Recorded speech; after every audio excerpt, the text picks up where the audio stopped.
Good morning. Since EHP came into being 9 years ago, we've learned a lot about shale gas development and how it threatens the health and well-being of everyone living and working close to it, and on a broader scale, how it accelerates climate change. First off, to understand the health impacts of shale gas development, you need to first look at possible pathways of exposure. These would be breathing in air emissions, ingesting contaminated food or water, or putting a dirty hand in your mouth as would a child, or skin contact. Then the degree of exposure, the length, duration, and toxicity of the exposure.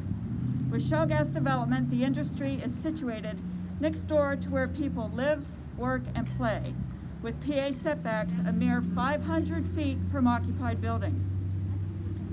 Here's what the science tells us about health impacts of shale gas development. Fracking pollutes the air we breathe and the water we depend on for life. Drilling and fracking has contaminated rivers, streams, and aquifers in Pennsylvania, making water in some places unsafe to drink, and leaving residents dependent on water buffaloes for potable water. More than 200 different air pollutants have been identified near drilling and fracking operations. Dozens are classified as hazardous air pollutants with known health risks. Some are endocrine disruptors, which affect how hormones work in the body, which may, for example, interrupt normal growth and brain development in fetuses and young children, even at very low doses. Many other chemicals in use have never been tested for human toxicity.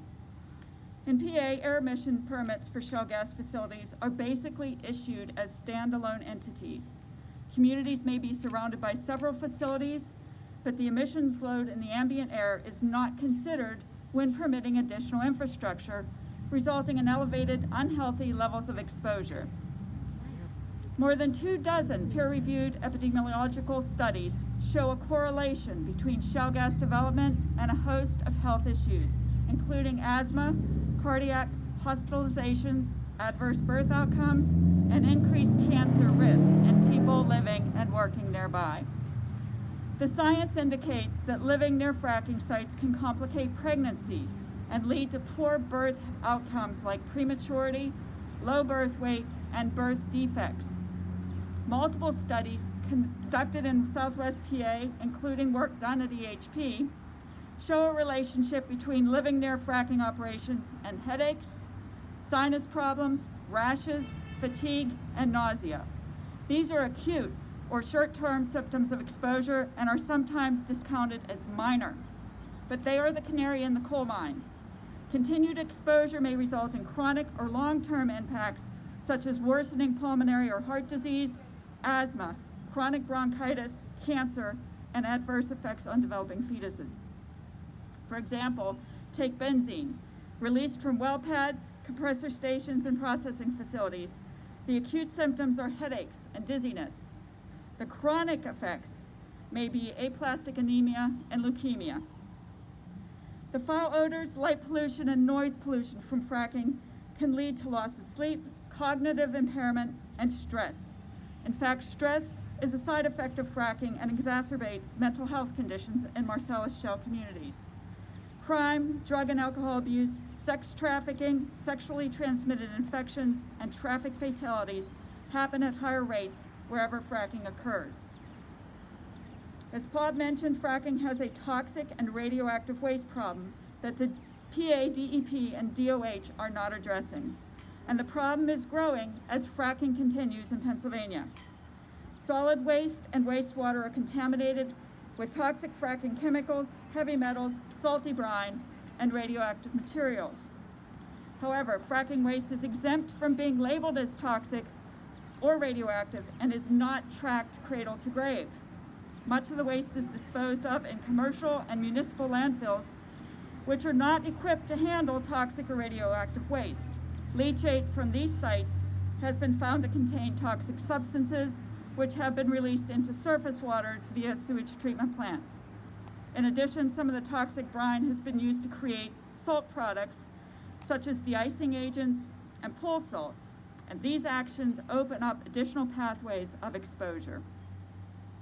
In Southwest PA, right now is experiencing a childhood cancer crisis. thanks to the investigative work by journalists Don Hopi and Dave Templeton at the Post-Gazette, we now know of dozens of cases of rare childhood cancers in 4 Southwest PA counties. In Washington County, the most heavily fracked county in Pennsylvania, dozens of cases of Ewing sarcoma and other rare cancers in children, teenagers, and young adults were counted between 2008 and 2018, far more than would be expected to occur in the mostly rural area of Greene, Fayette, Westmoreland, and Washington counties. These other counties also had high numbers of rare childhood cancers, and new cases keep cropping up concerning doctors and parents alike who want to make certain that the pollution and radioactive waste from fracking isn't to blame. Fracking jobs are some of the most dangerous in America. We learned that industry workers who are exposed to physical injury, air pollution, toxic chemicals, and radiation may not have the personal protective equipment and training necessary to protect themselves and their families that they return home to. Finally, the science tells us that instead of helping us solve the climate crisis, shale gas development accelerates it, threatening the health and safety of our children, our grandchildren, and generations to come. So on this Earth Day, it is time to build a better world, one not dependent on fossil fuels, but a cleaner, safer, and healthier planet for everyone's sake. Have a happy Earth Day. Thank you.